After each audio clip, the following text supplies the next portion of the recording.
Uma boa tarde. São 12 horas e 34 minutos. Vamos começando um pouco fora de hora, mas eu quero dizer para vocês que houve um problema aqui no áudio. Vocês talvez tenham sentido a sua televisão um pouco mais baixa, mas isso na parte à noite será tudo normalizado. E teremos a duração de 1 hora, horário normal, da programação no dia de hoje. Mas hoje é dia dos professores. Então me perguntaram se eu iria dar os parabéns aos professores. E eu perguntei por quê. Vai haver, por exemplo, um concurso para assessor parlamentar na Câmara Federal. O salário inicial, R$15 mil. E um professor com nível superior, quanto é que ele ganha? 3 mil? 4 mil? Dá aula, trabalha. E como diz a música, trabalha de fazer dó. Professor com doutorado, último nível, quando desconta, tudo chega a R$7 mil. Eu tenho, mesmo assim, que realmente parabenizar esse herói. A todos vocês, professores, que escolheram esta profissão, um verdadeiro sacerdócio, está aqui os meus parabéns por esse dia. Professor é o formador do cidadão. Em suas mãos está o homem de amanhã, está a formar o que será o país do amanhã. É desrespeitado, humilhado, subvalorizado, não somente pelo aluno, que além de verbalmente o ameaçar com linchamento moral e físico, mas pelos próprios governos, que não os prestigia, nem tampouco os vê como senhores da profissão mais nobre do mundo. Eu digo mais nobre quando muitos dizem que talvez a medicina seja mais nobre. Mas o professor é o que forma o médico, é o que forma o advogado, é o que forma o engenheiro. Você pode enumerar a profissão que lhe vier à lembrança, pois para chegar a exercê-la, terá que ter passado pelo burilamento do mestre. Meus respeitos, minha admiração, meu afeto, minhas orações, solidariedade e minha voz estarão sempre firmes para cantar em versos e prosas o tanto que lhes reverencio. Que Deus os abençoe. Agora sim, digo meus parabéns, mas que Deus lhe dê também, professor, força e fé. São das suas mãos, da sua dedicação excessiva, do seu saber e do seu labor, que se constrói o nosso Brasil. Nosso respeito, sempre. Verde e amarelo no nosso coração. Essa que é a cor. Bom, meus amigos, as eleições estão aí, tão interessante em São Paulo. Eu gostei muito de uma frase que eu ouvi num blog do Cláudio Humberto, que ele diz assim, num cantinho, poucas palavras: com as igrejas disputando o apoio aos candidatos do segundo turno em São Paulo, não teremos eleição, mas uma guerra santa. Como as coisas invertem, né? Agora são as igrejas que estão a correr e querendo decidir as eleições. E isso muitas vezes nos deixa triste, porque muita gente frequenta uma igreja e de repente vê o seu pastor indo oferecer àquela igreja, sabe, numa bandeja, para eleição de um candidato que às vezes não é o seu. A igreja, isso é que eu acho que deveria ser. Ela deveria, tanto o padre quanto o pastor, falar para todos nós que estamos ali assistindo à missa ou assistindo ao culto, o que é o verdadeiro político, o que é a política e como se votar, e não querer induzir ao voto. Isso tem que se respeitar, o cidadão. Mas está aí, uma guerra santa, é assim que está São Paulo. E aqui eu vi uma coisa muito interessante também, está nos jornais de hoje, um artigo muito grande, mas falando sobre o Ibope. Eu achei o Ibope, o interessante do Ibope é que a diretora executiva do Ibope, é a Márcia Cavallari, ela está mostrando até pouca imaginação ao tentar explicar erros cavalares cometidos pelo Ibope. Imaginem, meus amigos, o Ibope errou, mas de forma brutal, em Salvador, em Manaus, em Curitiba.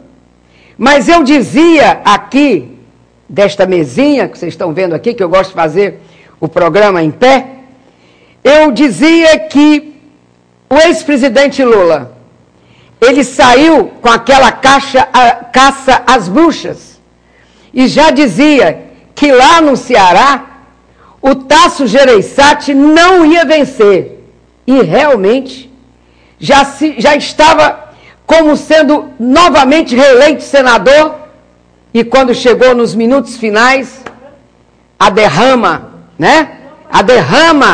e o Tasso perdeu. Assim aconteceu lá em Manaus.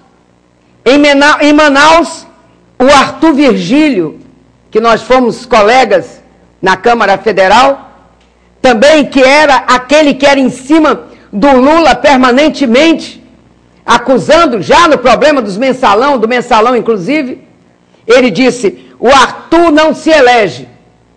E realmente, o Arthur, nos momentos finais, perdeu a eleição para senador.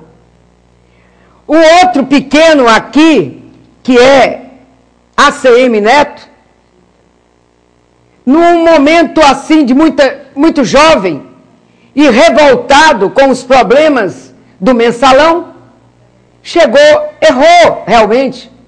Foi uma falta de respeito, podemos dizer, ao presidente da República, mas disse até que tinha vontade de bater em Lula. Lula também quer bater nele, nas urnas. Aí vem o Ibope. Coincidência. Que coincidência, meu Deus.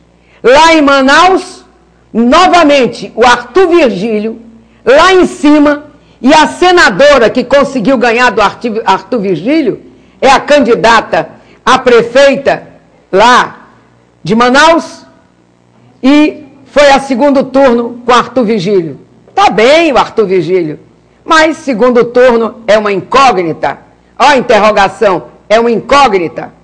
Pois bem, e aqui em Salvador, você viu, porque é pertinho de nós vimos uma coisa que eu até escrevi aqui para não me esquecer. Em Salvador, 12 horas antes do pleito, aparecia Peregrino com 6 pontos percentuais acima de ACM Neto. Na hora na boca de urna, quando deu o resultado de boca de urna, dava Peregrino 43% e ACM Neto 36%. ACM Neto ficou à frente. Você pode até dizer, mas segundo turno já todo mundo tinha votado mesmo. Mas é assim que eles fazem. Para motivar a militância e fazer com que aqueles que não acreditam e não têm fé acabam, então, se recolhendo. Pois bem, mas o problema maior foi a pesquisa que colocou o PT à frente no dia 27, 10 dias antes das eleições. Foi a peça importante da divulgação que deu o seguinte, na propaganda, motivou a propaganda eletrônica do Nelson Peregrino, quando mostrava já Peregrino à frente de ACM Neto e dizia a virada, a hora da virada, Peregrino à frente. Isto estimulou a turma, estimulou. Então, gente, isso é válido. Pesquisa tem que se verificar e tem que se corrigir essas coisas. Porque quem der mais, a pesquisa vai atrás. Então, muitos erros e a gente se ilude e é o que eu dizia muito para meus amigos ouvintes, acreditem naquele que você escolheu e não mudem o seu voto. E é uma outra coisa que eu acho errado. Por exemplo, deixar entregar as casas populares a poucos dias das eleições. O que diz a pessoa? Eu recebi essa casa agora, está agradecida, você não pode dar uma camisa e a turma ganhando uma casa inteira. Quem ganhou uma casa, o que vai fazer? Todos os moradores da casa vão votar com aquele governo, vão pedir a familiares para também votarem com aquele governo. Então estão aí, são lindas casinhas populares. Mas está errado se entregar a casa popular assim tão próximo das eleições. Vocês veem que obras são feitas, canais aqui, na nossa Camaçari, quando nada foi feito, de repente canais foram feitos. Mas é isso mesmo, minha casa, minha vida. Então, vamos em frente. Bom, a presidente Dilma também, ela modificou agora, falar em minha casa, minha vida, um decreto publicado no Diário Oficial da União, hoje, confirma a mudança feita no começo do mês pelo Conselho Curador do Fundo de Garantia do Tempo de Serviço, FGTS, no teto da renda de beneficiários do programa Minha Casa Minha Vida. Em reunião ocorrida no dia 4 de outubro, o Conselho aprovou uma série de alterações no programa, como aumento do teto dos valores dos imóveis, a redução da taxa de juros, a elevação do teto de subsídios concedidos pela Minha Casa Minha Vida e a mudança do teto da faixa 2 de R$ 3.100 para R$ 3.275 mil reais. R$ 3.275. A chamada faixa permanece, por sua vez, com o teto de até R$ 1.600 de rendimento mensal. A faixa 3 continuou com o teto de até R$ 5.000. Então, isso já é uma grande melhoria. Bom, o Palácio do Planalto não confirmou a presença da presidente Dilma na posse do futuro presidente do Supremo Tribunal Federal, o ministro Joaquim Barbosa, marcado para o dia 22 de novembro. A tradição é que os presidentes da República compareçam à posse dos chefes do Poder Judiciário. Dilma esteve na posse de Carlos Aires Brito, no Supremo Tribunal Federal, esteve na posse também de Carmen Lúcia, do Tribunal Superior Eleitoral, e de Félix Fischer, na presidência do Superior Tribunal de Justiça. O Supremo Tribunal Federal a aposta é que Dilma vai à posse de Joaquim Barbosa, relatou que condenou figurões do PT envolvidos no caso do Mensalão. Então, uns acham que ela irá. Mas a presidente não compareceu este ano, por exemplo, à cerimônia de abertura do ano judiciário, como se esperava. E dirigentes do PT afirmam, em off, que torcem para que Dilma não vá à posse de Joaquim Barbosa, como sinal de desagravo ao partido. O ex-presidente Lula esteve no Supremo nas posses dos ministros Gilmar Mendes, do César Peluso, da Ellen Grace, na presidência do Supremo. Mas a Dilma ainda não respondeu o que irá fazer. Mas a Dilma, quem não queria demitir o Genuíno, ex-presidente do PT da época do Mensalão, não quis demiti-lo, de seu cargo no Ministério da Defesa, isso informou a Secretaria de Comunicação Social da Presidência da República. E de acordo com a pasta, ao saber, por meio do ministro Celso Amorim, que Genuíno apresentaria um pedido de demissão, a presidente Dilma afirmou que não tinha motivos a esta altura para retirar Genuíno da pasta. Aí eu tive vergonha da Dilma. Porque se o Supremo Tribunal Federal acusou, depois de um julgamento, o José Genuíno, como Zé Dirceu, como uma quantidade grande de pessoas, ela devia ter tido um respeito àquele momento. Foi um julgamento. Ela dizer que ele não tem nada, que não tinha motivo para que ele saísse, depois dele ter uma condenação em cima dele, que vai até 8 anos como condenado, a presidente Dilma, a meu ver, eu que aqui a aplaudo sempre, fiquei um tanto quanto triste. A presidente disse que lamentava o fato de uma pessoa da estatura de Genuíno, ela podia ter dito isso, mas dizer que ele nada fez, não. Ela podia ter, com uma história tão bonita, agora ter acontecido esse problema da condenação, mas em virtude da condenação, nós não poderemos aceitá-lo. Como também o Estatuto do PT, diante do que aconteceu com Zé Genuíno, Delúbio Soares, e aqui também com Zé Dirceu, todos eles, de acordo com o Estatuto, deveriam ser afastados, porque estão sendo condenados pelo Supremo Tribunal Federal. É assim. E o Genuíno, ele é muito engraçado, ele foi muito agressivo. Ele disse que ele não gostou da presença da imprensa ali e disse: vocês são urubus e torturadores da alma humana. Vocês fazem igual aos torturadores da ditadura. Só que agora não tem pau de arara, tem uma caneta. Pois bem, a analogia é boa, mas ele inverteu, Genuíno. Inverteu. Genuíno, ele não é torturado. Ele protagoniza um caso de autossuplício. Ele quer se fazer, entendeu? Assim, de sofrido, de coitadinho. Então, na presidência do PT, rubricou o papelório do Banco Rural. Aquele dinheirão todinho do Banco Rural estava lá com a assinatura dele. Então, fez isso sem dar conta de que pendurava o futuro em papagaios eletrificados. Isso é o que ocorreu. A descoberta, a guerrilha de sacadores, né? Genuíno apontou para Delúbio Soares. Por quê? Ele atacou Delúbio para se livrar. Agora se livra de punição igual ao que ele fez aos camaradas dele na guerrilha do Araguaia. Eu não me esqueci disso. Ele entregou companheiros para se livrar. Pelo menos era como seus colegas da Câmara dos Deputados os acusavam e ele se sentia constrangido.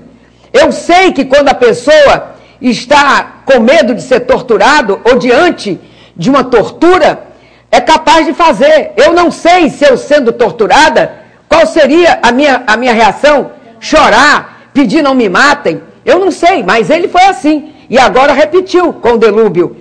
Atacou Delúbio para se livrar de punição. E me fez lembrar do que ocorreu no Araguaia. Agora faz pose de puritano, de cego, e pede ao mundo que abra a boca e feche os olhos, engolindo a disfarçatez sem prestar muita atenção. O problema é que em terra de cego, quem tem um olho, põe as barbas de molho, que ele coloque as dele. Então, é isso que eu digo. Mas, meus amigos, mas eles não vão ter muito problema não, porque as regras do mensalão, os réus do mensalão, eles vão receber uma pena da lei antiga e será mais branda. Em vez deles terem até 12 anos de prisão, pela lei antiga era 8 e vai valer a lei antiga. A mudança estabeleceu que as penas devem variar de 2 a 12 anos, a nova agora. Então, segundo os magistrados, a regra de ouro do direito penal é que uma lei nunca pode retroagir para prejudicar o réu, apenas para beneficiá-lo, mas nunca retroagir. Então, eles estão livres, a companheirada, está todo mundo livre. Agora, hoje, quem está numa situação de julgamento, quem vai entrar agora para ser julgado, vai ser, portanto, Duda Mendonça, né? É o baiano Duda Mendonça. Mas vamos dar um pulinho aqui e vamos correr, vamos lá para baixo e vamos falar um pouco daqui da nossa Bahia. Eu quero dizer para vocês que eu achei muito interessante que ganhou o mais votado vereador de Salvador, não foi do PT, foi do PSOL, Hilton Coelho. É o primeiro nome do PSOL a conseguir uma cadeira na Câmara Municipal de Salvador. E foi o mais votado candidato a vereador de Salvador. Em entrevista ao Bahia Notícia, o recém-eleito legislador conversou sobre como atuará em seu mandato, apesar de ser o único de sua bancada, e sobre a campanha que o levou à conquista. Ele disse que via por aí outdoor de alumínio, de metal, uma coisa parecendo Guerra nas Estrelas, muito ostensiva, e, como ele diz, ele fez uma campanha com as pessoas e com panfletinho na mão. E o pissolista, como ele chama, também abordou temas polêmicos relacionados ao partido, como não aceitou a Rose Bassuma entrar para o PSOL, e depois também, com relação à greve da Polícia Militar de 2012, ele apoiou, que era liderada pelo também recém-eleito Marco Prisco. Marco Prisco, aquele que ficou, que apoiou a greve, que era o coordenador da greve da PM, hoje é vereador de Salvador. Então tá aí, meus parabéns a ambos. Meus amigos, uma notícia que me deu muito sentimento hoje é que faleceu a sogra do presidente da Câmara Municipal de Camaçari, a sogra de Zé de Elísio. Faleceu, portanto, em Barra do Pojuca. Enterrou-se hoje pela manhã, às 10 horas, no cemitério de Barra do Pojuca, Dona Maria Valéria Neves, conhecida como Dona Mocinha, sogra do vereador e presidente da Câmara de Camaçari, Zé de Elísio, do PP, faleceu no domingo no Hospital Aeroporto, em Lauro de Freitas. Moradora e muito conhecida em Barra do Pojuca, Dona Mocinha deixou 6 filhos, um deles Dona Valdiva Maria das Neves de Oliveira, esposa do atual presidente do Legislativo. Então, tá aí meus sentimentos, a Valdiva e a esposa, portanto, de Zé de Elísio. Ela, portanto, perdeu sua mãe, uma senhora muito conhecida e muito querida da comunidade, aos 86 anos. Que vá em paz e que Deus a proteja e que lhe dê muitas luzes. Bom, aula inaugural do curso de formação para a base comunitária foi iniciada nesta segunda-feira. O 12º Batalhão de Polícia Militar de Camaçari deu início nesta segunda-feira, 15, no auditório da Câmara Municipal, o curso de formação de promotores de polícia comunitária. O comandante-geral da PM, Alfredo Castro, fala sobre a importância da base comunitária dos POCs. Nós temos toda uma estrutura montada para que essa base comunitária tenha o seu desenvolvimento. Nós trabalhamos em cima, primeiro, no serviço de inteligência, onde levantamos pontos. Nós teremos uma semana de intervenção desses pontos e, posteriormente, a instalação da base. E nós temos voltado 80 policiais que serão requalificados agora, visando atender a ideia de polícia comunitária, a visão de polícia comunitária, como sendo a melhor forma de trazer a paz social em determinados bairros. A secretária de Desenvolvimento Social, Jailce Andrade, fala da relação da secretaria com o projeto. A filosofia que não é só atividade de polícia, atividade ostensiva de polícia. Tem toda a atividade de prevenção, que passa pelo social, passa pela educação, passa pela Secretaria de Esporte, e isso tudo a Secretaria de Desenvolvimento Social, junto com a Polícia Militar, vai desenvolver naquela área.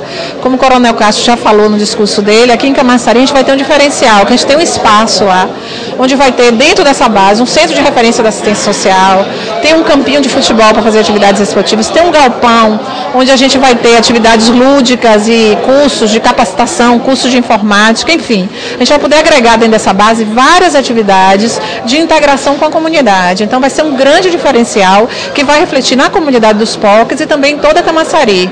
Então vai ser uma base com uma filosofia nova, com todo um potencial novo, com toda uma lógica de polícia diferenciado, que vai dar bons resultados, tenho certeza, para o município. O tenente-coronel Demóstenes Pereira relata que a base comunitária facilitará as atividades do 12º Batalhão. É sempre bom nós aumentarmos o efetivo em qualquer lugar que seja. E para o 10º Batalhão isso é muito importante porque vai ser uma preocupação a menos do batalhão no todo, não é por conta daquela área. Nós iremos concentrar 80 policiais um pouco em 1, 2, 3, não é? Mais na Gleba E e na Gleba C. Então vai ser um apoio muito grande que essa base comunitária, com seu policiamento, vem dar ao batalhão. A base comunitária em Camaçari está prevista para ser inaugurada ainda no dia 23 deste mês. Cerca de 80 policiais militares serão empregados na base comunitária dos POCs. É isso aí, meus parabéns, importante isso, válido e bem melhor aqui, porque não é morro, não é entrando em favelas, as ruas já são mais largas, então vai ser um trabalho muito bonito e eu então parabenizo aqui a Polícia Militar. E agora, uma coisa que está me preocupando muito, é bom que a gente tenha falado de militares, é a Abrantes. A Abrantes está triste, o abandono. Eu acho que tinha que ter uma base comunitária lá em Abrantes. Por exemplo, antes das eleições, entre o dia 5 e 7, 2 jovens foram assassinados. Rafael Pereira Braga, de 19 anos, Leandro Vitorino Figueiredo, de 24. Este, segundo a polícia, tinha ficha limpa. Foi vítima de quê? De bala perdida. E a suspeita é que o Rafael, de 18 anos, tenha sido morto por vingança. Olha, um menino jovem, aí já metido com as drogas. E o distrito de Abrantes, de há muito, vem sofrendo ataques de gangues rivais que se engalfinham na tentativa de obterem a supremacia do controle do tráfico local. O traficante manda atacar o jovem, obrigando-o a ser consumidor. O problema com as drogas é um estado de guerra. Famílias estão em desespero, passando por grandes dissabores, vendo seu filho sendo cooptado pelo tráfico, ou sendo como um usuário, ou até em lá levar a droga, né, que chamam de mula, né? Então é uma coisa que terrível, mas o jovem não tem como fugir disso. Ele é obrigado a entrar, ou entra ou morre, ou então apanha. E é assim. Na semana das eleições, o terror dominou Abrantes, mas o fato não repercutiu para não atrapalhar os votos do candidato do prefeito. É uma pena que não se tenha exigido dos candidatos um posicionamento com referência às medidas que seriam tomadas para garantir a segurança do município. Ninguém vive em paz ali naquela região, ninguém. Pois bem, o Esquadrão das Drogas aterrorizou a comunidade de tal forma, nestes últimos dias, a ponto da rotina de 5 instituições de ensino lá de Abrantes ter mudado, a começar com a queda da frequência de aluno às aulas. Poucos, muito poucos, se aventuraram a caminhar até o colégio. Houve uma espécie de toque de recolher, aonde o comandante da polícia disse que não teve toque de recolher, mas a comunidade diz que sim. E as mães, quer dizer, as famílias, não queriam deixar seus filhos irem para a escola. É lógico, tem que proteger os seus. E o Colégio Estadual Vila de Abrantes ficou vazia na quarta-feira à noite. Segundo informações do Correio, esse tem sido o turno mais crítico. É o noturno. E a Secretaria da Educação do Estado confirmou a evasão escolar na unidade. Os colégios municipais Marquês de Abrantes, Elisa Dias de Azevedo, Maclina Maria da Glória e Fonte da Caixa também têm sofrido evasão.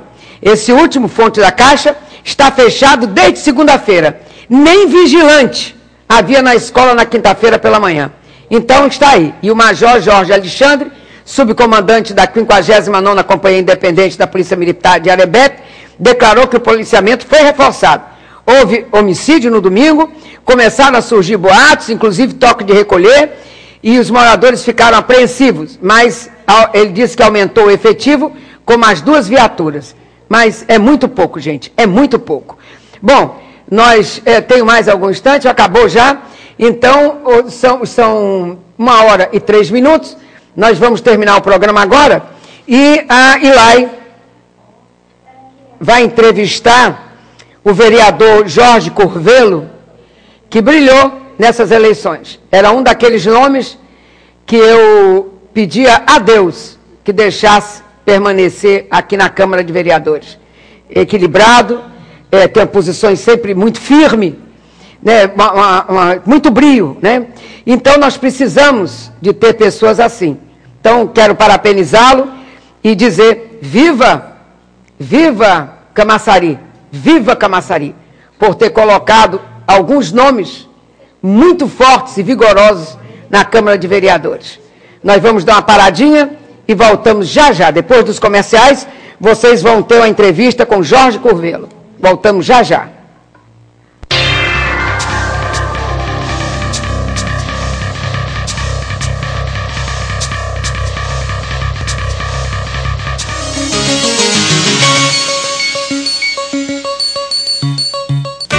O Graac sabe onde quer chegar, por isso já conquistou tantas coisas, como esse monte de sorrisos. Ele sempre correu atrás dos seus sonhos. Muitos viraram realidade, como o seu hospital altamente especializado.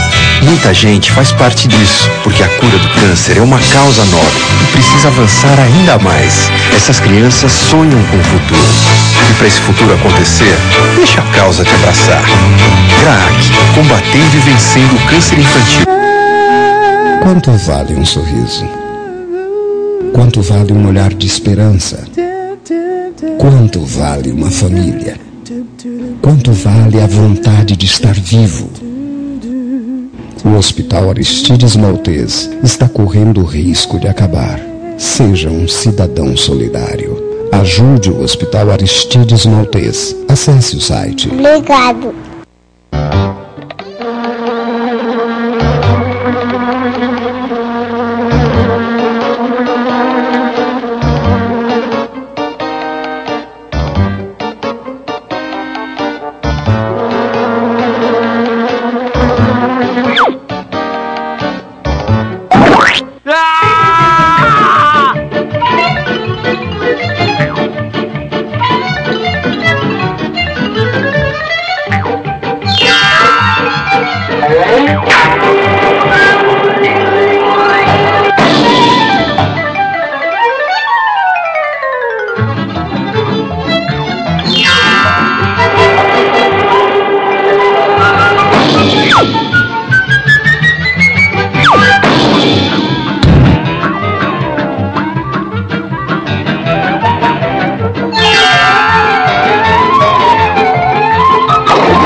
Boa tarde, Camaçari. Estamos aqui de volta. Hoje em casa, talvez agora, no horáriozinho de meio-dia, você esteja com um pequeno problema de áudio, mas a gente promete estar corrigindo todo esse problema para que de noite você, escute a nossa matéria, que é a nossa reportagem direitinha. Porque eu estou aqui do meu lado com o vereador eleito, Jorge Curvelo. Tudo bom, Jorge? Tudo bem, é um prazer estar aqui com vocês. Eu fico contente também porque um vereador que está segundo mandato, reeleito, houve uma senhora renovação, né? Porque além do número de vagas de vereador que ampliaram, alguns que saíram por motivos variados, e você se manteve ali e numa conquista ainda maior, porque você ampliou em 20% o número de votos em relação à campanha anterior. Significa dizer que a sua avaliação foi mais do que positiva, não é isso? Eu só tenho que agradecer, não é, ao povo de Camaçari, a confiança que foi depositada em mim, dizer que eu busquei fazer o meu trabalho na Câmara de Vereadores. Se não fiz mais, é porque não deixaram, é porque não pude, porque a Câmara nós dependemos muito das ações do prefeito. Nós não podemos ter uma Câmara do Amém, e é isso que eu espero. Eu espero que esse novo grupo que entre realmente com vontade de buscar dias melhores para o nosso povo, buscar uma melhor qualidade de vida para o nosso povo, e não dizer amém, amém, amém a tudo que o prefeito quer. Isso. E o que você achou dessa eleição? Foi mais difícil, mais fácil? Porque nós tivemos aqui semana passada com o Cessé, que é de Parafuso, e Cessé disse pra gente, poxa, tá difícil fazer política, viu? Tá cada dia mais difícil fazer política, a gente tem que lutar muito para conseguir o nosso espaço, né? E você, o que você achou da política esse ano? A política, a cada dia que passa, ela fica sim mais difícil. Por quê? Porque os políticos, eles estão desacreditados. E nós precisamos levar para o povo um voto de esperança. Nós precisamos levar para o povo a mensagem de que nós precisamos dele, eles também precisam escolher políticos que possam verdadeiramente trabalhar por eles. E isso era a dificuldade maior. Eu pautei a minha campanha em reuniões, então eu tinha o trabalho, aquela dificuldade de mostrar às pessoas que nós precisamos ter políticos comprometidos com o povo e que no meio de toda essa situação política que está vexatória, existem políticos responsáveis e políticos que querem realmente o melhor para a sua população, para a sua comunidade. Agora, você saiu bem dessa eleição, né? Isso é a análise minha.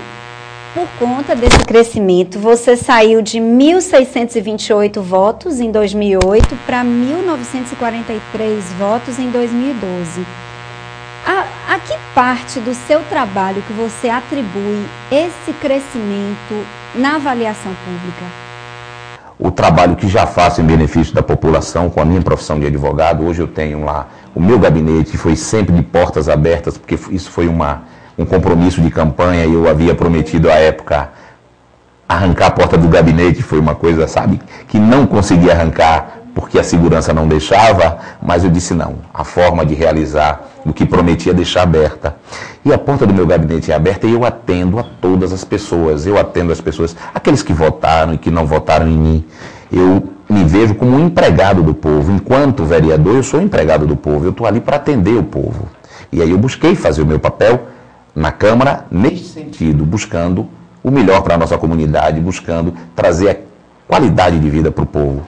E aí, fazendo oposição, juntamente com o companheiro Elinaldo, eu acho que foi o fator primordial, o principal, que nos fez ter essa votação e ser reconduzido. Agora, Jorge, você acha que os outros vereadores que estavam atuando, eles tinham esse comportamento e esse compromisso? Os colegas, de uma maneira geral, sem citar nomes, de manter suas portas abertas para o povo?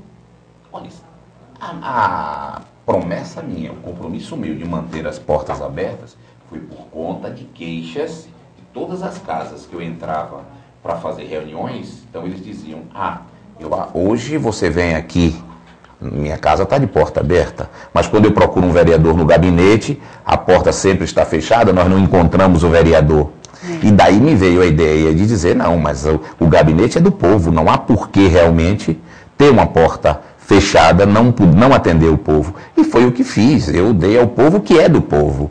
O meu gabinete é do povo. Até uma porta que eu não sabia que tinha na sala do vereador, eu coloquei até 2 armáriozinhos nela para não sair nem por ela. Eu saio pela porta principal, normal, juntamente com o povo. Isso. Você vai manter, Jorge, a mesma estrutura que você tem no seu gabinete, as mesmas pessoas contratadas? Você vai modificar alguém? Você pretende continuar no ritmo que você ia? No mesmo ritmo, porque eu tenho certeza de que fiz um trabalho e esse trabalho, ele surtiu efeito. Eu não vejo reclamações no meu gabinete com relação às pessoas que nos ajudaram, aos nossos colaboradores, aos nossos amigos.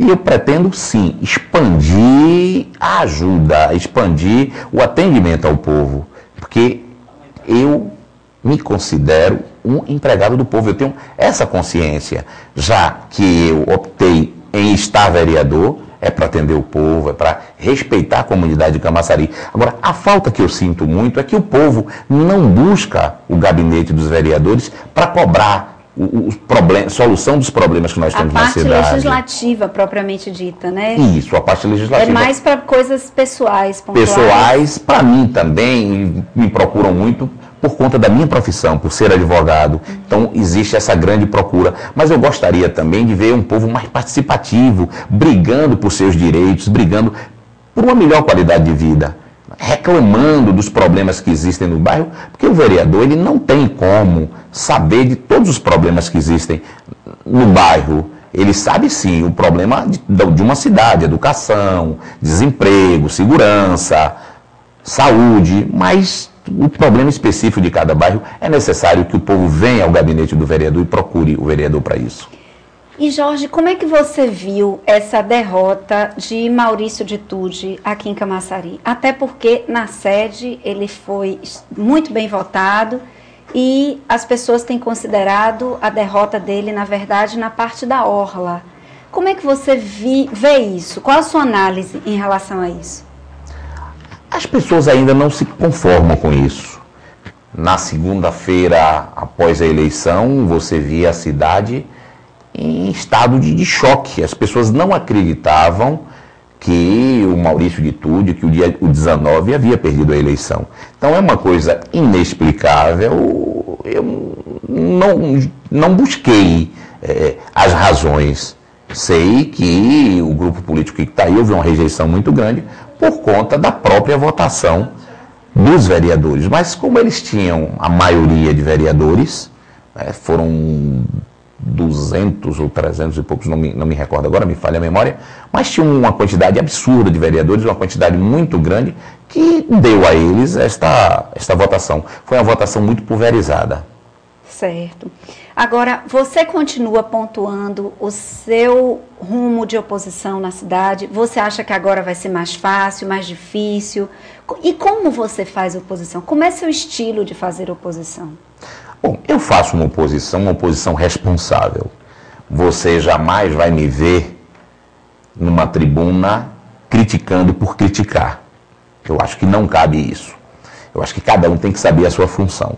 O prefeito está ali para governar, para administrar o dinheiro do povo, para trazer dias melhores para o nosso povo.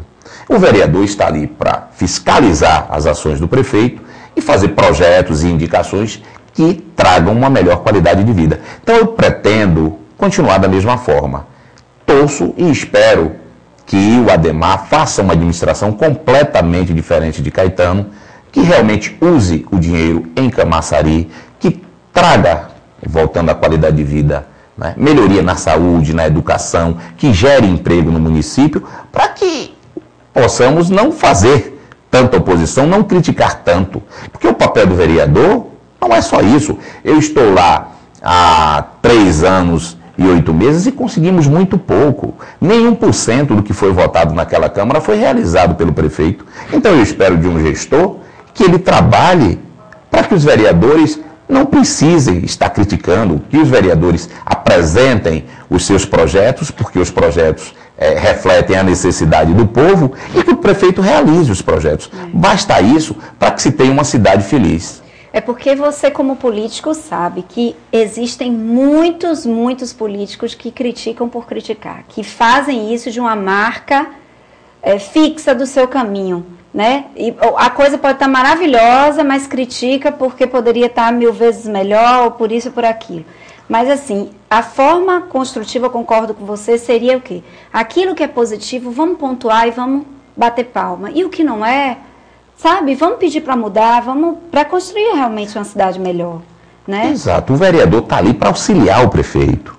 Tanto faz o vereador de oposição como situação, ele está ali para ajudar o prefeito a governar. E eu espero que o Ademar, que ele governe com os 19 vereadores que ali estão. Porque foram escolhidos pelo povo, são representantes do povo. Então nós estamos passando para o prefeito as necessidades, né? As aspirações do povo, o que o povo deseja. O que eu pretendo é isso. Agora, se tiver que fazer uma oposição ferrenha, tenha certeza que eu farei, porque eu estou do lado do povo. E como é o regimento da Câmara? Por exemplo, agora em relação à presidência da Câmara, porque existem cidades que estão no regimento que quem fez a maior bancada já no primeiro ano assume a presidência. E aqui em Camaçari, como é que funciona? Vocês votam entre si? Outra coisa, diante dessa pergunta, a gente vê o seguinte, vocês hoje são 8 na oposição, antes eram somente 2, né? São 19 vereadores eleitos. Já existe um boato na cidade de que Dilson Magalhães gostaria de ser presidente da Câmara, que o bispo Jair também gostaria de ser presidente da Câmara. Então, você vê uma perspectiva da oposição conseguir fazer, em algum momento, mesmo que não seja nesse primeiro ano agora de mandato, fazer um presidente da Câmara? Olha, eu torço para que a Câmara continue unida, para que esses 8 vereadores realmente se mantenham na oposição. Espero que isso aconteça. A presidência da Câmara, ela é por escolha dos vereadores. O regimento interno prevê isso. Antes nós só poderíamos fazer uma chapa, então era mais difícil. Hoje não. Com os 19 vereadores eleitos, nós conseguiríamos fazer hoje 2 chapas. E aí, creio que todos os vereadores gostariam de ser o presidente da casa. A presidência não é dada ao mais votado, ela é dada de acordo com a escolha dos vereadores. Agora, é o que eu te disse, quanto a Dilson ou a Bispo Jair querer ser o presidente da casa, todos aqueles vereadores que eles estão também gostariam disso. O que nós precisamos é unir, é conversar, porque o presidente da Câmara nada mais é do que um gestor da própria Câmara. Ele não tem poderes a mais do que qualquer outro vereador. O poder dele se limita a conduzir as sessões e administrar a Câmara de Vereadores para os demais vereadores. Agora, e com relação a essas nomeações, hoje na cidade a gente ouve, fulano vai ser secretário disso, daquilo. Você acha que vai ter muita dança de cadeira, no sentido de que alguns vereadores vão ser puxados para secretário, para que outros venham assumir? Você acredita nisso? Acha que não? Já está uma coisa mais ou menos acertada? Não tenho notícias, mas depende muito do compromisso do atual prefeito, do prefeito Ademar, com aqueles que estiveram ao seu lado. Alguns vereadores, infelizmente, não conseguiram êxito em sua batalha, em sua campanha, e fica nas mãos do prefeito Ademar se ele pretende mexer, fazer aquela dança de cadeiras, como você chama. Agora, depende muito do vereador também querer deixar de ser vereador, deixar de ocupar um cargo que lhe foi dado pelo povo para assumir uma secretaria. Isso aí vai depender muito do vereador e o que é que a população também vai pensar, não é? Porque eu te dou um cargo de vereador e tu sai e vai ser secretário. Então vai depender muito, vamos esperar o início do ano que isso aí vem à tona. Agora, Jorge, e qual foi e qual será a sua maior bandeira enquanto vereador aqui no município? Por ter sido um universitário, por saber o quanto é duro você chegar a uma universidade, você realizar os sonhos de seus pais, de ver um filho na universidade, eu briguei muito para que os nossos universitários tivessem uma condição melhor. Eu briguei para que nós tivéssemos um aumento no bolsa universitária, para uma melhoria na qualidade do transporte universitário, para a extensão da bolsa universitária também para quem faz pós-graduação. E eu vou continuar brigando por isso. Eu vou reeditar todos os meus projetos que fiz, todas as minhas indicações que fiz nessa gestão minha, eu vou recolocá-los para, pelo menos, cobrar desse novo prefeito e ver se ele realiza. Porque Caetano, infelizmente, volto a dizer, não realizou 1% do que foi votado na Câmara. A Câmara tem projetos maravilhosos que trariam uma boa qualidade de vida para o povo, mas, infelizmente, faltou a vontade política de realizá-los. E o que você faria para unir mais a cidade, a orla e a zona rural, enquanto vereador, em termos de projetos? Você já tem algum que estivesse pronto? Pensa em algum futuramente?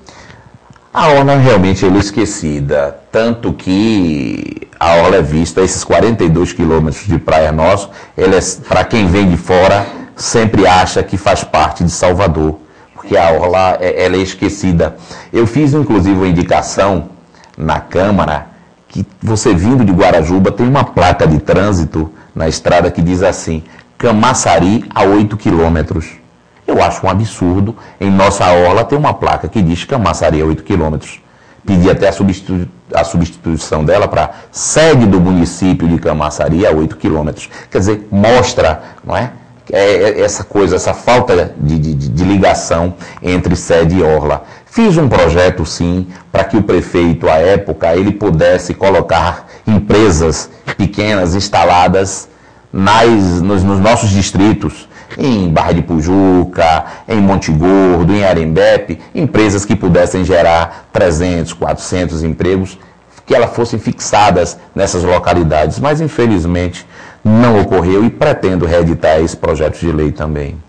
Agora, uma pergunta que eu acho que todo mundo gostaria de saber. Quem dos candidatos que concorreu, você por algum momento pensou assim em casa, esse está eleito? E quando abriu as urnas, depois que saiu o resultado, você teve uma frustração. Puxa, fulano, cicrano, que eu pensei que estava com dinheiro, a campanha aí, uma mídia violenta e não se elegeu. Eu imaginei que todos os vereadores ali retornariam. Então foi surpresa para mim ver que vereadores que tinham uma certa condição, vereadores que estavam ao lado do governo, não retornaram à Câmara de Vereadores. Quer dizer, isso foi um julgamento do povo.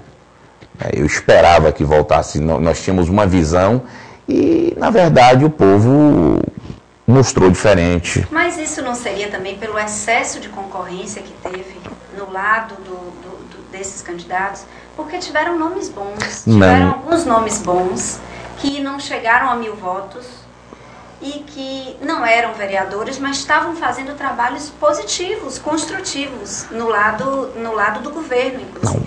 Não, eu atribuo isso talvez ao excesso de defesa ao governo. Tinham vereadores ali que defendiam o governo de unhas e dentes. Uma votação que muito me surpreendeu foi a de Binho, do 2 de julho, um rapaz que tem um trabalho dentro do bairro e teve uma votação expressiva. Foi a grande revelação, a grande surpresa da eleição para mim, foi a votação de Binho do 2 de julho. Agora, quanto aos vereadores que não retornaram, eu acho que foi o excesso de defesa. Eles se posicionaram muito ao lado do governo, esquecendo o trabalho do povo. Né? E o povo deu essa resposta.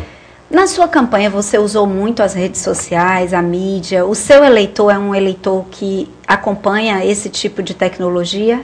Tem uma boa parte do meu eleitor usa redes sociais, mas eu fiz foi reuniões na casa das pessoas, como eu te disse, tentando conscientizá-las de que nós precisamos de ter na Câmara políticos que façam trabalhos voltados ao povo, que atendam o povo, que estejam do lado do povo e mostrando ao povo de que eles têm que procurar a Câmara de Vereadores, reivindicar seus direitos. Não adianta você ficar de braços cruzados esperando que um político chegue em seu bairro e faça isso. As pessoas se queixavam, vereador, mas político só vem em nossa casa em época de eleição. Mas o povo tem a casa dele. A Câmara de Vereadores é a casa do povo e o povo precisa frequentar, precisa reivindicar, porque senão as coisas não acontecem.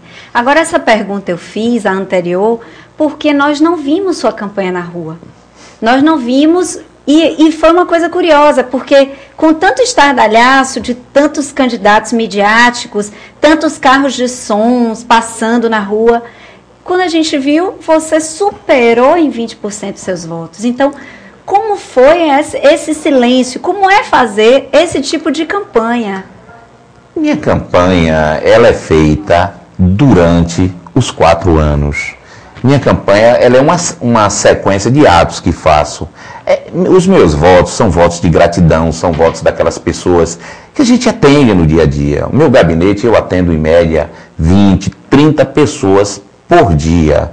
Atendo, no que posso ajudar, eu ajudo. Então é aquele voto da gratidão. Eu trato o povo como eu gostaria de ser tratado. Eu acho que o que falta é isso, é você aproximar o político do povo. As pessoas muitas vezes dizem, mas Jorge é muito fechado. Talvez seja a minha forma de ser. Enquanto eu não conheço você, enquanto eu não me aproximo de você, eu fico um pouco na defensiva. Mas eu sou uma pessoa muito popular, eu sou uma pessoa que converso com as pessoas, eu tento entender os problemas das pessoas, eu tento resolver os problemas das pessoas. Então, eu não tenho um eleitor, eu tenho um amigo. Então, eu trato o eleitor como um amigo, eu não vejo a figura do eleitor como um voto. Eu vejo a figura daquela pessoa que me procura como uma pessoa que busca um auxílio e eu tenho que ajudar. E o que eu faço no meu dia a dia é isso. Ajudar as pessoas de Camaçari. Agora, outra coisa. Para uma pessoa que é vereador, advogado, como é que fica a sua família? Eu busco dar assistência à minha família, assim, e os finais de semana, eu moro na Lama Preta há 20 e poucos anos, né, um bairro querido, é um bairro que está desassistido pelo poder público, fizeram agora, né, no apagar das luzes aí, uma praça, mas a Lama Preta precisa de muito mais, e tenha certeza que nós vamos buscar esse muito mais, esse algo mais para a Lama Preta. Então, eu tenho esses momentos de lazer com minha família, sim. Dá para conciliar, com certeza. E a última pergunta, vai descansar? Porque o pique de campanha é violento, a gente sabe disso. Bom, como é que vai fazer aí para descansar? O descanso vai ser a partir do dia 15 de dezembro, que é quando encerra os trabalhos da Câmara de Vereadores. Aí nós temos esta folguinha da Câmara, tem também a folga do Judiciário, e aí dá tempo de descansar um pouco, mas a luta é assim mesmo.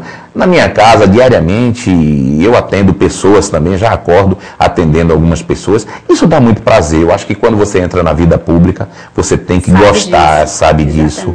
Então, não tem do que se queixar, não.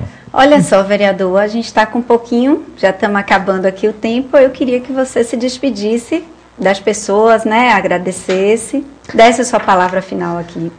Foi muito bom estar aqui. Eu vou aproveitar a grande audiência desse programa para agradecer ao povo de Camaçari, que mais uma vez me conduziram à Câmara, que tiveram a confiança de votar em mim, e pedir a cada um de vocês que nos procure, que me procure, que vá ao gabinete, para que eu possa dar mais um pouco de mim, para que eu possa fazer o meu trabalho em benefício de vocês. Eu sou um empregado do povo, tenham certeza disso.